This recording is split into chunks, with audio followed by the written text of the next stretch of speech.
Welcome to my YouTube channel literature and life. दोस्तों, सबका मेरे यूट्यूब चैनल लिटरेचर और लाइफ पर स्वागत है। चार्ली चार्ली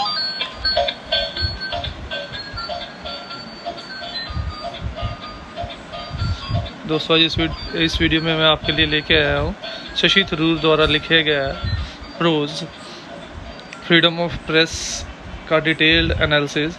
इससे पहले कि हम लोग प्रोज को एनालाइज करें, थोड़ा सा हम लोग राइटर के बारे में जान लें। Shashi Tharoor IPA is an Indian politician, writer and former international diplomat who has been serving as member of parliament Lok Sabha from Thiruvananthapuram, Kerala since 2009।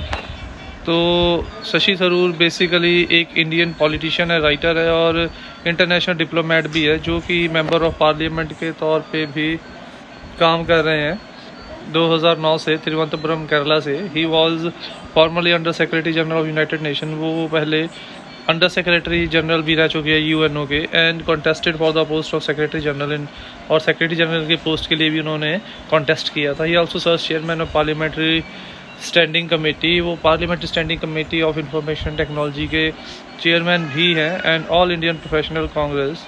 He formerly served as chairman of parliamentary standing committee on external affairs. पहले 2014 से लेकर 19 तक उन्होंने external affairs parliamentary standing committee के अंदर भी chairman की भूमिका निभाई है। In 2019 Shashi Tharoor received the Sahitya Akademi award for his book an era of darkness in a non fiction category in English language. और उनको उनकी किताब एन एरा ऑफ डार्कनेस के लिए नॉन फिक्शन कैटेगरी में साहित्य अकादमी अवार्ड से भी पुरस्कृत किया गया है।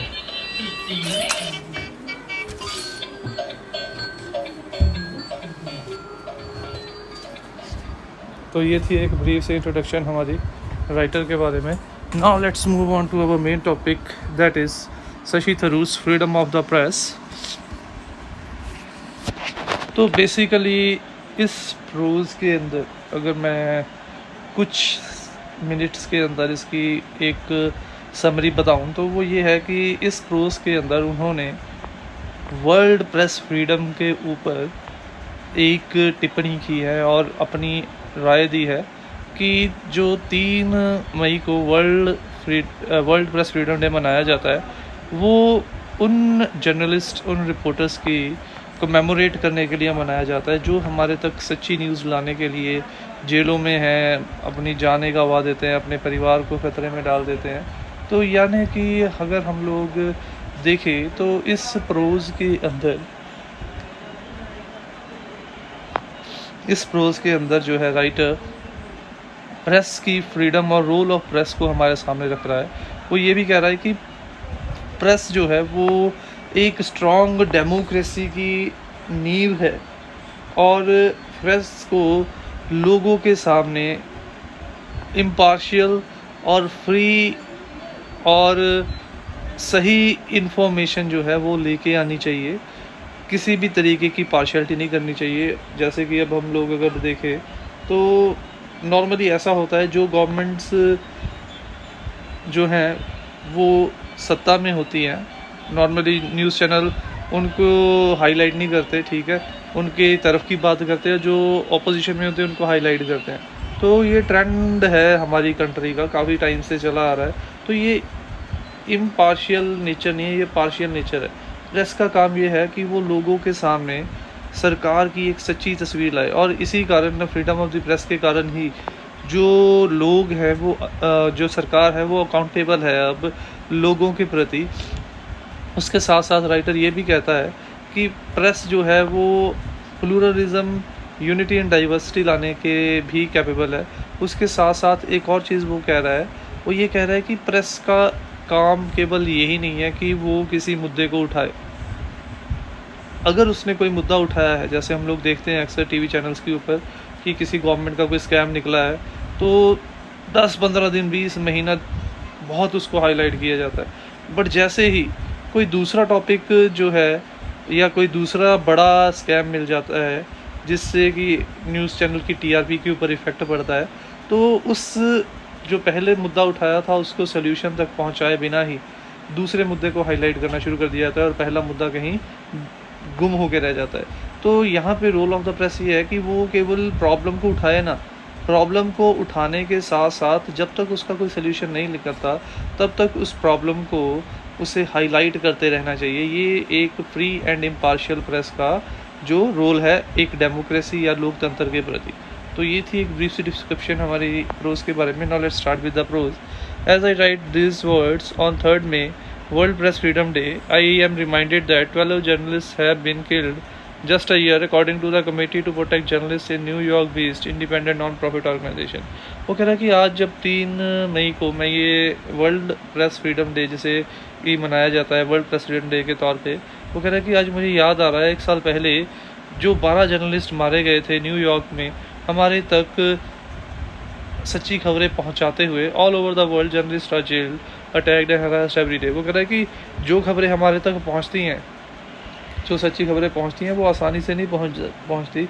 हर साल बहुत सारे जर्नलिस्ट जो हैं वो जेल में, उनके ऊपर हमला किया जाता है, उनको जेल में डाला जाता है, उनको मारा जाता है। तो इस तरीके से हम लोग देख सकते हैं कि किस तरीके से जो 3 मई है ऐसे ही ट्रू जर्नलिस्ट या रिपोर्टर्स को कमेमोरेट करने के लिए मनाया जाता है। Through out the world press freedom day observed on 3rd May serves as an occasion to inform the public of violation of the right to freedom of expression and as a reminder that many journalists brave death or jail to bring their daily news। तो वो कह रहा है कि और पूरे world में इस दिन को उन्हीं जर्नलिस्ट के लिए और हम आम लोगों को ये याद दिलाने के लिए मनाया जाता है कि किस तरीके से जो अलग अलग सरकारें, अलग अलग लोग हमारी फ्रीडम ऑफ स्पीच को वायलेट करते हैं, क्योंकि जो जर्नलिस्ट हमारे तक खबर लाते हैं उनको फ्रीडम ऑफ स्पीच को वायलेट करके ही मारा जाता है। क्योंकि अगर फ्रीडम ऑफ एक्सप्रेशन को वायलेट नहीं किया जाता तो फिर उसे मारा नहीं जाता। आज़ादी होती कि वो अपनी सच्ची न्यूज़ हमारे तक पहुंचा सके, बट उसकी सच्ची न्यूज़ पहुंचाना ही उसके मारे जाने का कारण बन जाता है। तो ऐसे ही ब्रेव जो जर्नलिस्ट है उन जर्नलिस्ट को याद करने के लिए और हम लोगों को याद दिलाने के लिए किस तरीके से हम तक सच्ची खबरें पहुंचाने के लिए जर्नलिस्ट रिपोर्टर जो है जान का दाव लगा देते हैं, इस दिन को मनाया जाता है। Freedom of the press is the mortar that binds together the brick of freedom and it is also open window embedded in those bricks of freedom and it is also open window better than those brick through which we can all see the world. तो वो कहता है कि ये वो cement है, वो motor है जो आज़ादी को बाइंड करके रखती है। फ्रीडम ऑफ द प्रेस लोगों की आज़ादी को बचा के रखती है और ये हम लोगों को दुनिया को एक बेहतर नज़रिए से देखने के कैपेबल बनाती है। इसीलिए जो फ्रीडम ऑफ द प्रेस है, जो फ्रीडम ऑफ द प्रेस है उसे हम लोग डेमोक्रेसी की या लोगों की फ्रीडम की फाउंडेशन भी मान ले तो कोई गलत बात नहीं है। The day marks anniversary of the declaration of Windhoek, A statement of principle drawn by African journalists calling for a free, independent and pluralistic media in their continent and throughout the world। ये दिन उस दिन की anniversary के तौर पे मनाया जाता है जिस दिन विंडहॉक में अफ्रीकन जर्नलिस्ट के द्वारा एक घोषणा पत्र किया गया था जिसमें उन्होंने डिमांड की थी कि एक आज़ाद, आत्मनिर्भर और प्लुरलिस्टिक, विभिन्नताओं वाला आज़ादी होनी चाहिए मीडिया को पूरी दुनिया में, ताकि जो जर्नलिस्ट हैं, रिपोर्टर्स हैं, वो बिना किसी डर, बिना किसी खौफ के हम तक असली और सच्ची खबरों को पहुंचाते रहे। The declaration adopted in 1991 at a seminar organised by UNO and UNESCO in Windhoek, Namibia, affirms that a free press is attention to the existence of democracy and fundamental human goal। और इस declaration को ultimately जब 1991 में UNO और UNESCO के द्वारा एक programme जो विंडहॉक नामीबिया में किया गया तो उसमें इसको मान लिया गया और ये माना गया कि एक आज़ाद प्रेस ना केवल लोकतंत्र की नींव है बल्कि इंसानी ज़िंदगी का गोल भी है। ये इंसानी ज़िंदगी का सबसे इम्पॉर्टेंट हिस्सा है क्योंकि यही चीज़ हम लोगों को ये एहसास करवाती है कि हम लोगों के पास freedom of speech, freedom of expression जो है अवेलेबल है। तो इसीलिए यूएन और यूनेस्को ने इस डिक्लेरेशन को एक्सेप्ट करते हुए थ्रू आउट वर्ल्ड इस फ्रीडम ऑफ प्रेस को प्रमोट करने की कोशिश की, और ये भी कहा कि अगर हम फ्रीडम ऑफ प्रेस को प्रमोट करते हैं तो हम लोग अपनी डेमोक्रेसी को भी स्ट्रॉन्ग कर रहे हैं। A free press is one of the essential components of a democratic society, and there is no longer any serious debate about the proposition that democracies and shall for social and economic development। तो इसीलिए ये कहना गलत नहीं होगा कि एक आज़ाद press मजबूत लोकतंत्र की नींव है, मजबूत लोकतंत्र का एक अहम हिस्सा है, और ये डेमोक्रेसी के अंदर सामाजिक, आर्थिक और ऐसे विकासों का एक ज़रिया भी है। There can be little argument the information revolution is inconceivable without political democracy and vice versa. वो कह रहा है कि अब तो इंफॉर्मेशन रेवोल्यूशन आ चुकी है, इंफॉर्मेशन टेक्नोलॉजी आ चुकी है, बट जब तक जब तक राजनीतिक लोकतंत्र नहीं है, यानी कि जब तक हम लोगों को फ्रीडम ऑफ प्रेस अवेलेबल नहीं है डेमोक्रेसी पॉलिटिशियंस के द्वारा, जब तक वो हमारी फ्रीडम ऑफ एक्सप्रेशन को अपनी ज़रूरत के मुताबिक कर्टेल कर रहे हैं, तब तक हम लोग इंफॉर्मेशन टेक्नोलॉजी या इंफॉर्मेशन रेवोल्यूशन का कोई फ़ायदा नहीं उठा सकते। तो ये दोनों चीज़ें एक दूसरे के पूरक हैं कि पॉलिटिकल डेमोक्रेसी, लोकतंत्र एक राजनीतिक लोकतंत्र है, तो मजबूत फ्रीडम ऑफ द प्रेस होगी, और मजबूत फ्रीडम ऑफ द प्रेस है तो वो इस चीज़ की इंडिकेशन है कि वहाँ पर जो राजनीतिक लोकतंत्र है या राजनीतिक ढांचा है वो फ्रीडम ऑफ द प्रेस में किसी प्रकार की दखलंदाजी नहीं करता। Already the spread of information has a direct impact on the degree of accountability and transformation of government around the world. और पहले ही हम सब लोग ये जान चुके हैं कि इसी फ्रीडम ऑफ द प्रेस के कारण अब सरकारों का कामकाज और सरकारों की अकाउंटेबिलिटी और ट्रांसपेरेंसी, सरकारों की कामकाज करने का तरीका जो है वो लोगों तक अब तक क्रिस्टल क्लियर हो गया। अब लोग और सरकारों को पता है कि अगर वो ठीक ढंग से काम नहीं करेंगे तो अगर वहाँ पे free and impartial freedom of the press है तो उनके जो काम है, उनकी जो रॉन्ग डूइंग्स है वो प्रेस हाईलाइट कर देगी। तो freedom of the press government को लोगों के प्रति ज़्यादा अकाउंटेबल, ज़्यादा ट्रांसपेरेंसी लाने के लिए मजबूर कर देता है।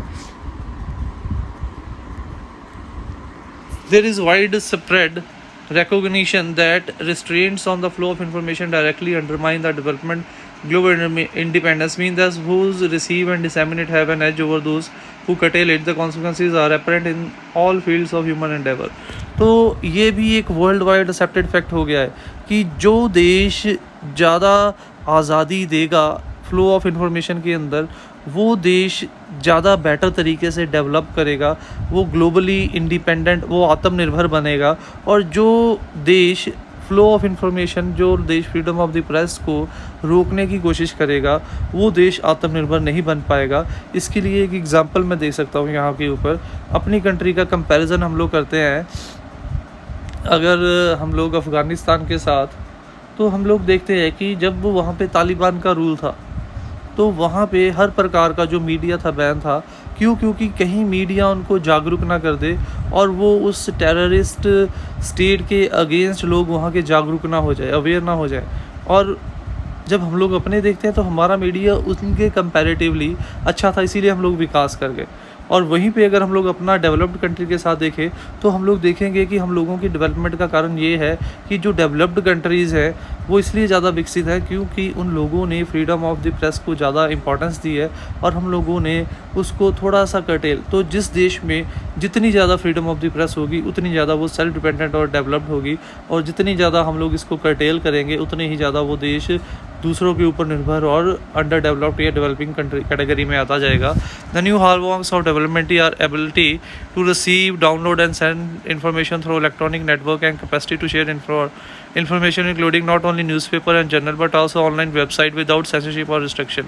और आज के टाइम पे विकास का सबसे बड़ा प्रतीक या चिन्ह किसे माना जाता है कि हम लोग इलेक्ट्रॉनिक मीडिया के ज़रिए, यानी इंटरनेट या और ऐसे इलेक्ट्रॉनिक मीडिया के ज़रिए, ना केवल अखबार नहीं, केवल ऑल इलेक्ट्रॉनिक मीडिया, चाहे उसमें हमारी वेबसाइट आ जाती है, चाहे ईमेल आ जाती है, चाहे न्यूज़ चैनल आ जाते हैं, कि हम सब लोगों को बिना किसी सेंसरशिप के इन्फॉर्मेशन को सेंड करना, रिसीव करना और डाउनलोड करने की जो आज़ादी होनी चाहिए। जैसे मैंने अभी एग्जांपल दी थी अफ़गानिस्तान की, वैसा नहीं होना चाहिए कि वहाँ पे सेंसरशिप लगा दी। जैसे हमारा यहाँ पे भी है कि हम लोग देखते हैं कि अक्सर स्टार्टिंग में ही मैंने बताया था कि हमारे देश का मीडिया क्या करता है, जो पार्टी सत्ता में है उस पार्टी को प्रमोट करेंगे और जो पार्टी विपक्ष में है उसका कुछ नहीं करेंगे।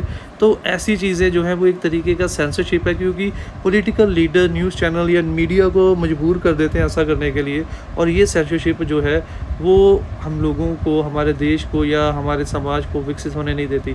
तो इसीलिए किसी भी देश के विकसित होने की चिन्ह ये है कि वहाँ पे हम लोगों को किसी भी प्रकार की इन्फॉर्मेशन सेंड, रिसीव या डाउनलोड करने की पूर्ण तरीके से आज़ादी होनी चाहिए, बिना किसी सेंसरशिप, बिना किसी रिस्ट्रिक्शन के। Thus developing country need to open up to the outside world, liberalise the mass media and resist government control and censorship of information. इसीलिए जो विकसित कंट्री है उनको दुनिया के लिए ओपन होना चाहिए, और उनको अगर वाकई में डेवलप्ड कैटेगरी में आना चाहिए तो वहाँ की गवर्नमेंट को फ्लो ऑफ इन्फॉर्मेशन के ऊपर किसी प्रकार की सेंसरशिप या बंधन या रोक लगाने की ज़रूरत नहीं है। अगर वो रोक लगाएंगे वो कभी डेवलप नहीं हो पाएंगे। अगर वो रोक हटाएंगे, फ्रीडम ऑफ प्रेस देंगे, तो वो डेवलप्ड कैटेगरी में धीरे धीरे करके आ जाएंगे। ऊपर जो मैंने एग्जांपल दी थी वो इस पॉइंट को ज़्यादा क्लियर कर देती है। This year, the United Nations is organizing 2 major events that will address the centrality of freedom. The World Electronic Media Forum convening in Geneva from 9th to 11th December will bring together media executive and practitioners from developed and developing countries as well as policy makers to discuss the role of electronic media and information society। और वो कह रहा है कि जिस साल उसने ये पेपर लिखा है उस साल 2 ऐसी मेन बड़ी यूनाइटेड नेशंस के द्वारा इवेंट किए जाने हैं जहाँ पे इस फ्रीडम ऑफ द प्रेस को थ्रू आउट वर्ल्ड में किस तरीके से अप्लाई करना है उसके ऊपर हमारी विचार चर्चा होनी है। जो पहला है वो जेनीवा में 9 to 11 दिसंबर में होना है, जिस पे पूरी दुनिया के मीडिया के जो प्रैक्टिशनर्स हैं, जो विकसित और विकासशील देशों के होंगे, डेवलप्ड एंड डेवलपिंग कंट्रीज़ के, वो मिलेंगे, वहाँ पे मिलके पॉलिसी बनाएंगे कि किस तरीके से हम लोग इलेक्ट्रॉनिक मीडिया और इंफॉर्मेशन टेक्नोलॉजी के ज़रिए इंफॉर्मेशन फ़्लो को इस तरीके से लोगों तक पहुँचाए कि लोगों तक एक ट्रू एंड फेयर पिक्चर जाए और समाज जो है वो विकसित होना शुरू हो जाए। The forum will contribute to the only global summit this year, the World Summit on the Information Society, which will be held in Geneva from 10th to 12 दिसंबर 2003। और दूसरा जो है वो होनी है 10th to 12 दिसंबर 2003 जेनीवा के अंदर, with the second phase in Tunis. और इसकी जो सेकंड फेज होनी है वो ट्यूनिस में होनी है 2005 में। Freedom of the press will be a major focus of the first ever global summit on the subject of information society.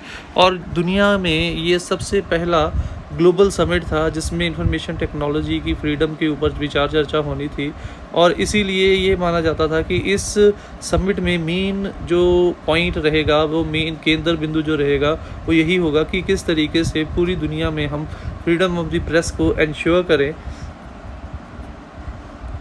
The summits draft declaration of principles stresses a commitment to democracy and good governance as well as existence in accordance with the legal system of each country of independent, pluralistic and free mass and other communication। और उसका जो main stress होगी उसके draft की वो ये होगी कि किस तरीके से हम लोग ऐसा सिस्टम बनाएं कि वहाँ पे इंडिपेंडेंट, प्लूरलिस्टिक और फ्री जो मीडिया है या इंफॉर्मेशन टेक्नोलॉजी है, जो मीन्स ऑफ कम्युनिकेशन है, उनको डेवलप होना चाहिए। If the draft is adopted world leader will commit themselves to freedom of expression. अगर इस ड्राफ्ट को वो कहता है कि अडॉप्ट कर लिया गया इस ग्लोबल समिट के अंदर इस मुद्दे को, तो वर्ल्ड लीडर, दुनिया के सभी लीडर को अपने अपने देशों के अंदर जो है फ्रीडम ऑफ प्रेस को, फ्रीडम ऑफ एक्सप्रेशन को इंश्योर करना पड़ेगा। The information society of 21st century can thrive only if citizens are provided with full information to allow democratic participation at all level. वो कह रहा है कि हम लोग 21वीं सदी में तभी इंटरनेट या इंफॉर्मेशन सोसाइटी के विकास का फ़ायदा उठा सकते हैं जब हर एक नागरिक को पूरी तरीके से, आज़ाद तरीके से उस इंफॉर्मेशन को शेयर, रिसीव और डाउनलोड करने की आज़ादी दी जाती है। This summit will engage the media as indispensable key participant of the information society and will be hope stress the role of press freedom as vital to democracy and good governance. वो कहता है कि इस summit में जो main stress ये होगा कि मीडिया को एक अभिन्न हिस्सा माना जाएगा इंफॉर्मेशन सोसाइटी के प्रसार का, और रोल ऑफ फ्रीडम को भी एक अहम हिस्सा माना जाएगा। कि अगर हम लोग अच्छी सरकार का चयन करना चाहते हैं, हम लोग अच्छी सरकार को क्वालिटी को देखना चाहते हैं, तो सबसे पहली चीज़ ये है कि वो सरकार डेमोक्रेसी के अंदर फ्रीडम ऑफ एक्सप्रेशन आम लोगों को प्रोवाइड करे और उनके तक फ्री और इम्पार्शियल फ्रीडम ऑफ प्रेस भी प्रोवाइड करे। The summit should also help to promote the creation of domestic content in line with local culture and local language। इसके साथ साथ इस समिट में ऊपर इस चीज़ के ऊपर भी जोर दिया जाएगा कि अपने कल्चर को, अपने डोमेस्टिक कल्चर को, अपनी डोमेस्टिक लैंग्वेज को किस तरीके से हम लोगों ने प्रिजर्व करके रखना है। Culture diversity and pluralism are essential to inclusive information society. और इसीलिए वो कह रहा है कि कल्चरल डाइवर्सिटी, विभिन्नताओं में विभिन्नता जिसे कह सकते हैं, कल्चर की विभिन्नता या प्लूरिज्म अलग अलग होना, वो कह रहा है कि ये चीज़ें भी इंफॉर्मेशन सोसाइटी का एक हिस्सा है, कि इंफॉर्मेशन सोसाइटी इन सभी विभिन्नताओं को एक कर देती है। ठीक है, क्योंकि ये इंफॉर्मेशन सोसाइटी है जो हमारी डाइवर्सिटी को यूनिटी में तब्दील करती है। ये हम लोगों को अवेयर करती है कि ये चीज़ें जो हैं वो डिवाइड नहीं क्रिएट कर सकती, जो डाइवर्सिटी, कल्चरल डाइवर्सिटीज़ है, बल्कि जब हम लोग एक दूसरे के बारे में इंफॉर्मेशन रिसीव करते हैं, शेयर करते हैं, तो हमें पता है कि ये कल्चरल डाइवर्सिटी भी हमारी यूनिटी का कारण बन सकती है। The digital divide is not only technological but also a content divides the penalise developing country. ये केवल टेक्निकल वन नहीं है, ये डिवाइड जो है वो कह रहा है कि ये विकसित और विकासशील देशों के बीच का, उनके कल्चर का भी एक डिफरेंस है। The two concept diversity of content and press freedom need to go together. इसीलिए ये दोनों चीज़ें, डाइवर्सिटी, विभिन्नताओं में एकता, और प्रेस की आज़ादी, इन दोनों को एक साथ चलना पड़ेगा, तभी हम लोग एक मजबूत लोकतंत्र का निर्माण कर सकते हैं। New digital technology offers great possibility for enhancing traditional media and combining them with new media. और जो नई डिजिटल टेक्नोलॉजी आई है वो हम लोगों को अलग अलग तरीके के मौके देती है कि किस तरीके से हम लोग अपने ट्रेडिशनल मीडिया का इस्तेमाल करें, अपने पुरानी मीडिया को नई मीडिया के साथ मिक्स करके इस नए टेक्निकल और साइंटिफिक विकास का हम लोग बेनिफिट उठा सकें। Moreover traditional media and specially radio and television remain the sole form of access to information society और of much of the world population including the very poor and illiterate. वो कह रहा है कि चाहे हम लोगों ने टेक्निकली बहुत सारा विकास कर लिया, पर फिर भी जो ट्रेडिशनल मीन्स ऑफ कम्युनिकेशन थे, यानी कि वो दो थे, रेडियो और टेलीविज़न, ये आज भी पूरी दुनिया में एक मात्र ऐसे माध्यम है जो आज भी यूज़ किए जा रहे हैं, क्योंकि ये ऐसे माध्यम है जो गरीब अनपढ़ लोग भी यूज़ कर सकते हैं, जबकि बाकी के जैसे इंफॉर्मेशन टेक्नोलॉजी के हिस्से हैं, ईमेल है, इंटरनेट है और ऐसी चीज़ें हैं, उनको अनपढ़ या गरीब लोग इतनी आसानी से एक्सेसिबल नहीं कर सकते जितनी आसानी से। इसीलिए इंफॉर्मेशन टेक्नोलॉजी का तभी फ़ायदा हो सकता है जब हम लोग ट्रेडिशनल और न्यू मीन्स ऑफ टेक्नोलॉजी को कंबाइन करके यूज़ करें, ताकि हम लोग हर वर्ग तक जो फ्री एंड इम्पार्शियल जो इन्फॉर्मेशन है वो पहुंचा सके। Perhaps this is a newest challenge for United Nations to work to bring access to information and empowerment it offers to all the world people। और ये सबसे बड़ा चैलेंज है वर्ल्ड UNO के सामने कि किस तरीके से दुनिया के अलग अलग वर्गों के लोगों तक ये फ्रीडम ऑफ द प्रेस या इंफॉर्मेशन को पहुंचाना है। Only then will equity and equality be truly brought to information revolution.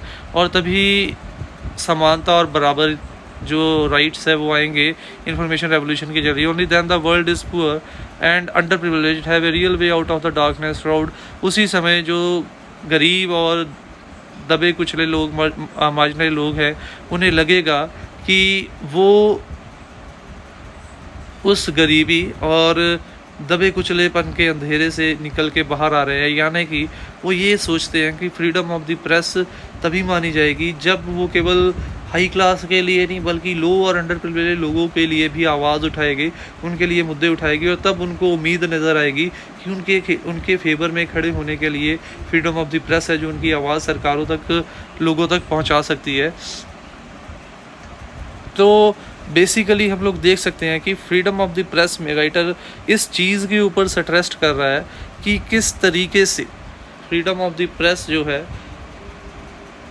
हम लोगों को, लोकतंत्र को, हमारी सरकारों को मजबूत करती है, किस तरीके से freedom of the press development का और फ्रीडम ऑफ द प्रेस को रोकना डेवलपमेंट ना होने का कारण है। उसके साथ साथ ये भी बताया गया फ्री एंड इम्पार्शियल प्रेस उन गरीब, असहाय और दबे कुचले लोगों के लिए उम्मीद की एक किरण है जिन तक सरकारें नहीं पहुंच सकती, ये उनकी आवाज़ सरकारों तक पहुंचा सकती है। और उसके साथ साथ उसने ये भी कहा है कि फ्रीडम ऑफ दी प्रेस का केवल ये रोल नहीं है कि वो केवल प्रॉब्लम को उठाए, बल्कि वो प्रॉब्लम को सोल्यूशन तक पहुंचाए भी। तो हम इसका एक डिटेल एनालिसिस और देख लेते हैं। This article was written by Shashi Tharoor on 3rd May, that is on World Press Freedom Day. He tells that state reminded him of the 12 January who had been killed that day. तो ये letter जो है 3 मई को लिखा गया, जिसे कि पूरी दुनिया में वर्ल्ड प्रेस फ्रीडम डे के तौर पे मनाया जाता है। और वो कह रहा है कि इस दिन उसे याद आ रहा है 1 साल पहले जो 12 जर्नलिस्ट न्यूयॉर्क में मारे गए थे उनके बारे में। It was an incident was reported by New York-based organization called the Committee to Protect Journalists. It tells that every day many journalists were killed, many put behind the prison, bringing news for us. वो कह रहा है कि हम लोग देखते हैं रोज़ हज़ारों जो जर्नलिस्ट है वो मारे जाते हैं, उनको जेल में डाल दिया जाता है, वो सरकारों का या अंडरवर्ल्ड का शिकार हो जाते हैं, हम तक खबर पहुंचाते। In so this day is celebrated to commemorate such journalist and reporter to inform the people about the freedom of expression. और ये दिन इसीलिए मनाया जाता है कि उन रिपोर्टर्स या जर्नलिस्ट के बारे में याद करते हुए और लोगों को ये ज्ञान देते हुए कि फ्रीडम ऑफ एक्सप्रेशन जो है वो एक मजबूत लोकतंत्र की नींव है। It also remind us that so many journalist and reporters got killed bringing news to us. ये हमें ये भी याद दिलाता है कि कितने रिपोर्टर और जर्नलिस्ट हैं हम तक खबर पहुंचाते अपनी जानों को दाव पे लगा देते हैं, अपनी जानों को कुर्बान कर देते हैं। जैसे हम लोग मूवीज़ में देखते हैं या जब हम लोग IS बेस्ड टेररिज्म की बात करते हैं तो हम लोग देखते हैं कि किस तरीके से जब भी उनके हाथ में कोई रिपोर्टर आ जाता था तो वो पब्लिकली वीडियो बना के उनको असैसिनेट करते थे। तो इस तरीके से हम लोग देखते हैं कि वो रिपोर्टर्स हम तक न्यूज़ लाने के लिए अपनी जान तक गंवा देते हैं। Freedom of the press is cement that binds the brick of freedom together. वो एक ऐसा सीमेंट है जो आज़ादी को बांध के रखता है लोगों के साथ। They are opposite side of same coin. ये एक ही सिक्के के दो पहलू। अगर फ्रीडम ऑफ द प्रेस है तो वहाँ पे लोगों को संपूर्ण आज़ादी है, डेमोक्रेसी मजबूत है। और अगर फ्रीडम ऑफ द प्रेस नहीं है तो वहाँ पे कमज़ोर डेमोक्रेसी है। It is that freedom which opens the world before us. It is on also the same day when declaration of Windhoek was made by African journalists as demand for free, independent and pluralistic press throughout the world. However, this declaration was adopted by UNESCO in 1991. और ये इस तरीके से ये freedom of the press हमारे सामने दुनिया को खोल के रख देती है, क्योंकि जब फ्रीडम ऑफ द प्रेस है तो हम लोगों को हर साइड से दुनिया के हर कोने की जो खबर है हमारे तक फ्री विदाउट एनी अल्टरेशन जो है वो पहुंचेगी। और ये दिन उस इंसिडेंट को भी लेके याद किया जाता है जिस दिन विंडहॉक में अफ्रीकन जर्नलिस्ट ने एक डिक्लेरेशन की थी कि उनको एक फ्री, इम्पार्शियल और प्लूरलिस्टिक मीडिया चाहिए पूरी दुनिया के अंदर। और इस डिक्लेरेशन को बाद में UN और UNESCO ने 1991 में 1991 में अडॉप्ट भी कर लिया था। If it was we kept in mind that a free press is a foundation of democracy. तो ये बात हम लोगों को अपने जहन में हमेशा रखनी चाहिए कि एक आज़ाद प्रेस मजबूत लोकतंत्र की नींव है। It is also not wrong to say that freedom of information and press are and political freedom must go hand in hand. ये कहना गलत नहीं होगा कि इंफॉर्मेशन टेक्नोलॉजी और प्रेस की फ्रीडम और राजनीतिक आज़ादी, राजनीतिक लोकतंत्र एक दूसरे के पूरक, एक दूसरे के साथ चलते हैं। जैसे कि अगर राजनीतिक स्थिरता होगी, राजनीतिक लोग फ्रीडम ऑफ प्रेस में इंटरफेयर नहीं करते होंगे तो वहाँ पे मजबूत फ्रीडम ऑफ द प्रेस होगी। और जहाँ पे मजबूत फ्रीडम ऑफ द प्रेस होगी वो इस बात का प्रतीक होगी कि वहाँ पे राजनीति जो है वो भी लोकतांत्रिक है, वो फ्रीडम ऑफ द प्रेस को कर्टेल नहीं कर रहे। Both can not exist without the present of other. Freedom of the press and separate of information help in making work of government transparent. Freedom of the press और information technology इस चीज़ के लिए भी सरकारों को मजबूर करती है कि वो अपने काम करने की जो प्रक्रिया उसको ट्रांसपेरेंट करे और लोगों की तरफ अकाउंटेबल हो। It is also believe that any type of restriction on the flow of information can also hinder and affect the progress. और ये भी माना जाता है कि अगर किसी प्रकार की रोक या रिस्ट्रिक्शन लगाई जाती है फ्रीडम ऑफ द प्रेस के ऊपर तो वो उस देश, उस जगह के विकास के ऊपर भी इफ़ेक्ट करेगा। जैसे मैंने आपको एग्जांपल दी थी अफ़गानिस्तान की, वहाँ पे कर्टेल था तो वो विकसित नहीं थे। हमारे देश में as compared to developed countries में इस चीज़ के ऊपर रिस्ट्रिक्शन है तो इसीलिए हम लोग डेवलप्ड नहीं हो पा रहे हैं। तो कहीं ना कहीं फ्रीडम ऑफ प्रेस को रोकना उस देश के विकास को भी रोक देता है। It is time when we need to understand all over the world that we depend on one another. अब समय आ चुका है कि जब हम लोग ये समझे कि हम सब लोग दुनिया में एक दूसरे के ऊपर निर्भर हैं। A country where the freedom on the spread of information is compare to the country where transparency to press it the writer. वो कह रहा है कि वो देश ज़्यादा विकसित है जहाँ पे इंफॉर्मेशन टेक्नोलॉजी के ऊपर कोई रोक नहीं है, एज़ कम्पेयर टू वो देश जहाँ पे इंफॉर्मेशन टेक्नोलॉजी को या इंफॉर्मेशन को सेंड या रिसीव करने में रोक लगाई गई है। The writer is of opinion that there should be no restriction on the spread of information. दूसरे शब्दों में अगर ये कहे कि राइटर इस प्रोज के जरिए ये कहना चाहता है कि फ्लो ऑफ इंफॉर्मेशन के अंदर कि हमारी फ्रीडम ऑफ द प्रेस के ऊपर किसी तरीके की पाबंदी नहीं होनी चाहिए अगर हम लोग एक मजबूत लोकतंत्र को बनाना चाहते हैं तो। इन द एंड देखिए UNO is also stressing on the freedom of the press, और यूएनओ भी इस फ्रीडम ऑफ द प्रेस के ऊपर जोर दे रहा है। This special effort is being made to bring both developing and developed country together at this point through various global summit with special stress on democracy and good governance। बहुत सारे global summit किए जा रहे हैं UNO और UNESCO के द्वारा, जहाँ पे विकसित और विकासशील देशों के जो लीडर्स हैं उनको कंबाइन करके ये कोशिश की जा रही है कि एक मजबूत लोकतंत्र और फ्रीडम ऑफ प्रेस को प्रमोट किया जा सके। According to the writer this present information technology can only be beneficially freedom of press is granted. और वो कह रहा है कि इंफॉर्मेशन टेक्नोलॉजी तब ही लाभदायक होगी अगर फ्रीडम ऑफ प्रेस जो है वो हम सब लोगों को दी गई है, and it is made accessible to all citizen so that they can make better use of it and can take part in maintaining. और इसे यूज़ करने की आम नागरिकों को भी आज़ादी दी गई, तभी हम लोग इंफॉर्मेशन टेक्नोलॉजी का बेटर इस्तेमाल कर सकते हैं मजबूत लोकतंत्र और मजबूत लोकतंत्र की विकास के लिए। In this summit special stress is also laid on the cultural diversities. Summits के अंदर कल्चरल डाइवर्सिटी, कल्चरल विभिन्नताओं के ऊपर भी स्ट्रेस दी गई है कि फ्रीडम ऑफ द प्रेस के जरिए इन कल्चरल डाइवर्सिटी के होते हुए भी हम लोगों के अंदर यूनाइट रहने की जो फीलिंग है उसको प्रमोट करें। It must be kept in mind that culture diversity and freedom of the press must go hand in hand. इस चीज़ को हम लोगों को माइंड में रखना पड़ेगा। कल्चर डाइवर्सिटी और फ्रीडम ऑफ द प्रेस ये दोनों एक दूसरे के पूरक हैं, एक दूसरे के साथ जुड़े हुए हैं। Now other means of digital technology like radio television can help us to make this freedom even to poor and illiterate. New technologies के साथ साथ हम लोगों को पुरानी टेक्नोलॉजी जैसे रेडियो और टेलीविज़न का भी इस्तेमाल करता रहना चाहिए, क्योंकि ये ऐसे माध्यम है जैसे गरीब और अनपढ़ लोग भी इस्तेमाल कर सकते हैं as compared to new technology, जिसको गरीब और अनपढ़ लोगों को यूज़ करना जो है इतना आसान नहीं है। It is the toughest challenge for the world to bring out poor and underprivileged out of the darkness of ignorance, and this freedom press can play a great role in giving voice to the right of the people.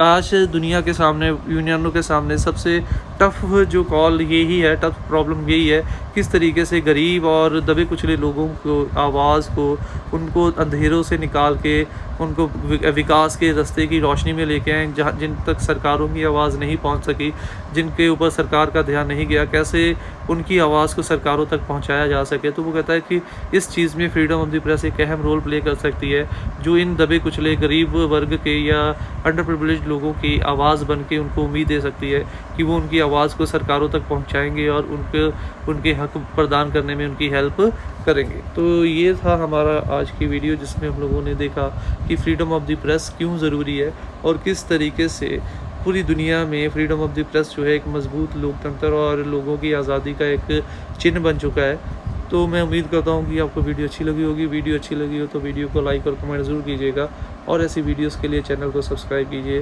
नई videos के लिए bell icon की update के लिए bell icon पर click कीजिए। Thanks for watching the video.